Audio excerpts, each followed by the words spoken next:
Hello, sports fan. This is Stephen here for Sports Choice Plus. I'm bringing you a very special breakdown. I'm going to be covering the top wide receiver, tight end, and also running back cores in the NFL, according to ESPN's rankings.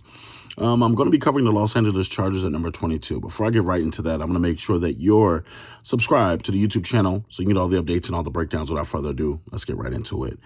While the 2024 season can be unquestionably regarded as a success for the Chargers, it's clear Jim Harbaugh and company have agreed that they needed to upgrade the playmaker position. When you think about Ladd McConkey, he was the only real star that they had, the only real guy that showed up, and you got to think it left a lot on the plate to be desired for the remainder of the team. When you think about players like J.K. Dobbins, Gus Edwards, they came up short when it mattered the most.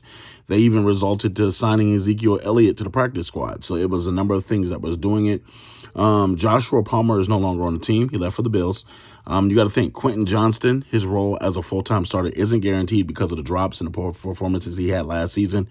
But you think of them bringing in Najee Harris. Najee Harris had a firework incident, so he's thought to be he's going to be available for the start of the season. But Omarion Hampton, let's talk about it. The kid is a full-grown man. When you think about running back position, he's going to be what helps Justin Herbert through this season. I feel like he's a playmaker. He's a stud. He's going to allow them to be more versatile, throwing out the backfield. He's an Austin Eckler 2.0, a more physical version of Austin Eckler, bigger in size as well. And I think that you're starting to stack pieces on top of each other.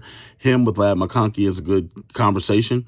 Again, having Najee Harris as your ram, if you will, to be able to get a couple of yards out the backfield, that's going to help him not have to shoulder the full NFL bell cow carry thing. But I think that in the offense itself, Harbaugh is going to be able to find running backs that can make plays.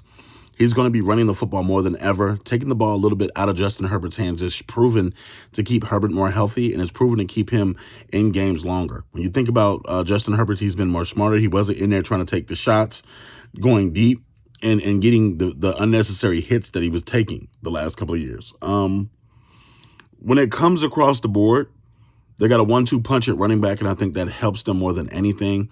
I think that that's going to help develop the play action, and that's going to help him get the younger receivers involved. They have a lot of young guys on his team that can make a difference. They have a lot of guys that are undisciplined.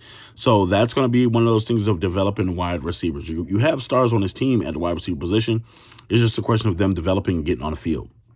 So I think the Chargers are going to stay kind of where they are at 22. I expect them between 18 to 22 as far as the production rate goes. But I think overall Justin Herbert isn't going to throw for the crazy 5,000 yards that we know him to. I think he'll get up there, 4,000 range. But I think overall from the standpoint, it won't be, because Harbaugh's really more of the grinded out guy as far as running the football. They're gonna have a lot of tight end play. They're gonna have a lot of guys get their hands on the football under and not go over as much. So I think the Chargers are what they are, until they get an actual bona fide wide receiver or a tight end in there that's going to be the playmaker. Again, Ladd McConkey is good, but he's not great. He's not a guy that's going to stretch the field and just make it impossible to guard him. There were times where he disappeared on the field last year because they focused the defense on him. So all you Chargers fans, get in the comment section below. Definitely check out Sports Choice Plus. We'll see you in the next episode.